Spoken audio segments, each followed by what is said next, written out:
Before we get started on programming, we're going to have a look at the layout of the MagicQ software. You can see my MagicQ PC software running here, and you'll notice at the very top left it says Demo Mode. The MagicQ software is free to install and use, and can output all 64 universes fully enabled without any restriction. However, you will find when you don't have any ChamSys hardware plugged into your system, it will say Demo Mode up on the top left corner. This doesn't restrict your programming. Programming is fully enabled, as are your outputs, but it does restrict a few advanced functions. This is things like remote control of the software or using our iOS and Android apps.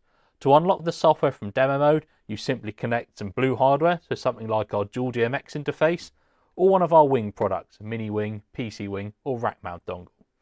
We also have a range of interfaces, our Magic DMXs, these interfaces here, which are our low cost USB to DMX interfaces. There's a basic and a full interface. Both of these variants, full or basic, do not unlock the MagicQ software, they simply give you a DMX output. So you can still program and output your show, but they just don't remove that demo mode banner. So let's have a look at the layout of the software. So you can see my PC software here, and the layout is very similar to a console as well. So in the center we've got what would be the screen on your console, and you can open various windows onto that screen. To open a window, you'd use your window buttons over on the top right corner over here. So that could be windows like Setup, Patch, Media, and so on. Clicking the window button opens that window onto your screen. Down by your keypad on the bottom right, just to the left, you have your palette windows. These are windows like Group, Position, Color, and Beam. Again, clicking on those windows will open that window onto your screen. Now you'll notice windows can open in different sizes and in different positions. So if I took something like my Page window, it opens up full screen. You can resize windows by going to the View menu at the top of the window and selecting where you want to see that window. Bottom right. So first off, open the window and then set how you want to see it. If I want my playback window, View, bottom left. And when you open windows, it does open windows on top of each other. So I've just opened the playback window. To close a window, you can click the X in the corner, or there is a close button, again just to the left of the keypad. You can click close. Closes that window, and you can now see the window underneath. We allow you to store layouts of windows as well, and you've got just to the left of the keypad 3 layout buttons, lay 1, 2 and 3, where you can store your own custom window layouts. So I could take, say, my Page and my playback window, which I've resized, and I could store those to my layout 2 button. To store a layout, record, click on the layout 2 button. If it's already got a layout on it, we'll ask you if you want to overwrite it, and yes. And now that layout is stored, so I can change between some different window layouts. When you open a window, it will always open in its last used position. Now, if you're storing layouts, it's always good practice to close all open windows before you do so. You don't want to have a window like the Patch window open and have maybe a palette window in front where you might accidentally change the color of the lights and then in your Patch window, close that window and remove a fixture or something. All too easy to do. So if you go to your Shift button, hold Shift down and press close, we'll close all active open windows, so then you can go ahead and just open the windows you want in your layout, Group, Position, Color, Beam, Record, Layout 1 button, and that layout of windows is now stored. Now when we come round to windows, when I've got more than one window open on my screen, you can only have one active window. The other windows can still be used, so I can click in those windows, I can select a group, I can select a different position for my lights, I can select a different color for them, and so on. But only one of them is active. When we mean a window is active, we mean that the soft buttons, this sort of upside down horseshoe shape of buttons around the screen, now relate to that window. They take the focus. And your encoders are always mapped directly next to the soft button. So if you want to see what the encoder is doing, just look on the side of the screen there. So you can see my encoder A has got cyan control for my fixtures. So as I wind that encoder, you can see it's adding cyan in to those fixtures. So your soft buttons take the function of the active window.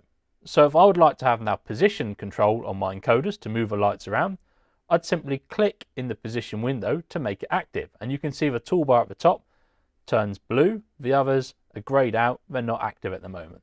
And now on my encoders, on the soft buttons, it tells me I've got pan and tilt on the X and Y encoder wheels, so I can move my fixtures around. You can also take the focus of a window and make it the active window by clicking the button that relates to it. So even though the window's open, it's sitting in the background, say my color window, I could click the color button, and that now makes that window my active window. The soft buttons along the top of the screen have various different functions, and again they'll change depending on the active window.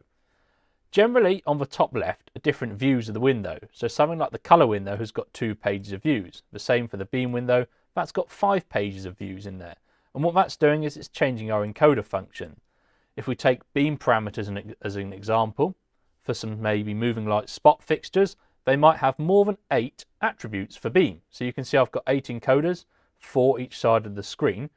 But if my fixture's got more than 8 beam controls, so we're going to be talking things like gobos, zoom, prism, framing shutters and so on here, I need more pages of encoders. So by clicking page 1, 2, 3, 4, 5, you can see my encoder function is changing and showing me different functions as I change through the different pages.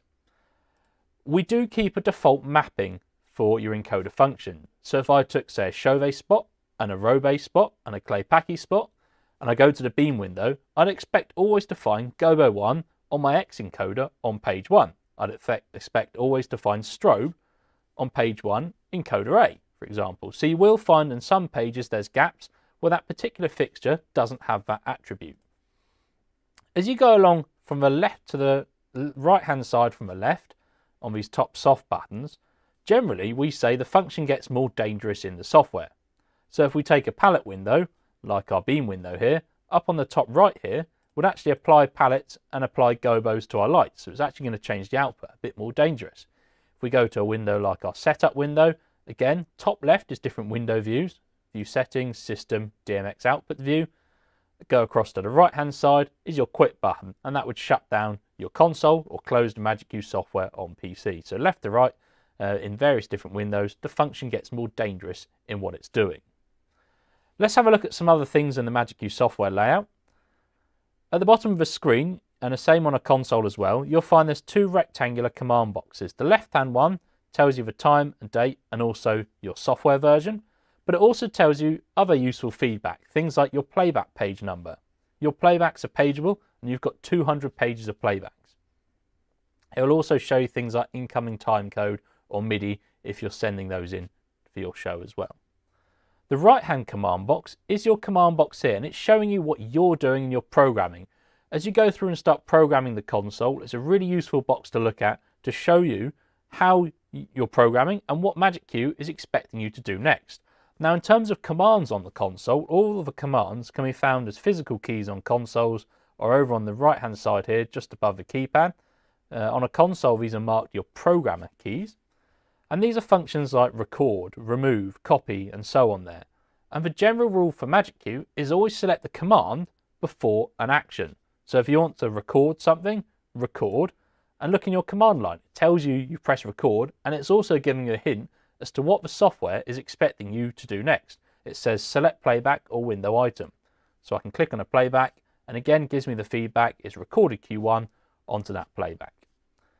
At the very bottom of the screen on a console or on the PC software here, you've got the legends for your 10 playbacks. All of your playbacks are electronically legended. You don't need to plaster your console in PVC tape. So you've got the legending for your playbacks there. You saw I just recorded a playback to playback 9. To set the name of it is the set command over here. Command, action, brings up a keyboard. And I can now label that cue stack here or that playback so I can see what it's doing. If it's a cue stack or a chase, it will show you the different steps here. So you can see this is a 4-step chase for my pars. So it tells me there's 4 steps and it shows me the cues there. And as I run through that chase, it will show me which cue I'm in as it steps through the different cues there. Below that, you've got your select button, your S key to select the playback. Each playback has a play button, a stop or a pause button, the physical fader for it, and below it, a flash button as well. Going to the left, you've got your page keys to step through your playback pages, next and previous page, and you've got 200 pages of playbacks to use. If we go over onto the right-hand side here, a few more keys to look at. Your keypad, which can be used for selecting fixtures, setting intensity, applying palettes, and so on. And we'll look at some more uses for the keypad as we go through the programming exercises. The final thing on the interface layout, or the software and hardware layout, is this section here called your head control section. In here you'll find buttons like next head, previous head. So this is useful if I'm, say, programming my fixtures. Let me bring these playbacks down. if I had my spot fixtures and I locate to bring them on, I can use that to step through, and as you can see in the viz, select one fixture individually for programming. Maybe I want to tweak its position like so. You'll also find other buttons there, odd and even, to allow me to select odds and even fixtures. So I could say all odd fixtures in one colour, evens in another colour. And then you've also got functions like fanning as well over here. So I could tilt those even fixtures and then I could fan them and spread them out like so. And we'll cover some more of these programming and head control section keys later on as well. So let's get started and have a look at you starting your own show and patching the console.